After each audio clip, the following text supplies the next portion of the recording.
Well, welcome to part 2. As you can see, I've got the cutter head in, and I did put at least 4.5-inch lag bolts down here, and it is unplugged. This is what happens if you try to get your hand in there.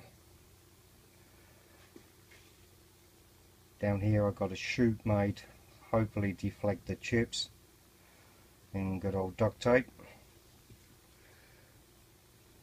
I've got the tension on the belt about where I want it. It's in line,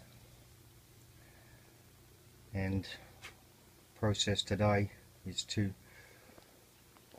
get the blades lined up with the top of the outfeed table, and to be honest, it's taken a while, but the result is that.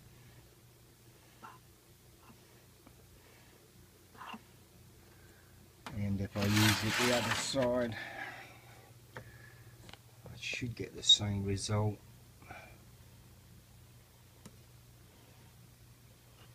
There.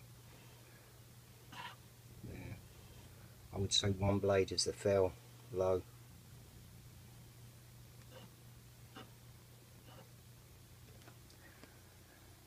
So it's worth the effort. It's flat and as level as I can get this. The outfeed. I'll be winning the game. I shouldn't get any snipe. Hopefully I'm gonna carry on and get the top put on this. Well, 2 hours later, with the infeed table on, it was time to tune it up. As the other video showed, that the other part, that the outfeed is just touching the cutters, so therefore I can shim it there.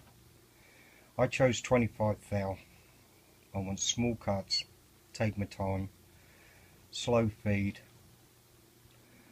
and hopefully the finish will be acceptable. I trued up the outfeed to the infeed as flat as I can get it. Obviously there's hopefully a 25 thou gap all the way along there.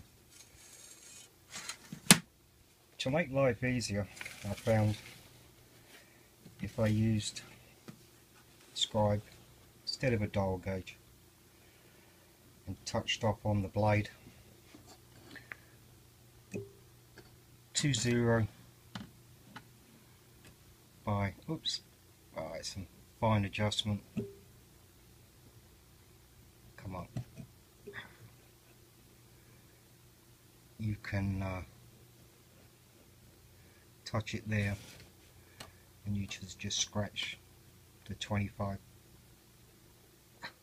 You scratch the 25 thou off that one, or use a ruler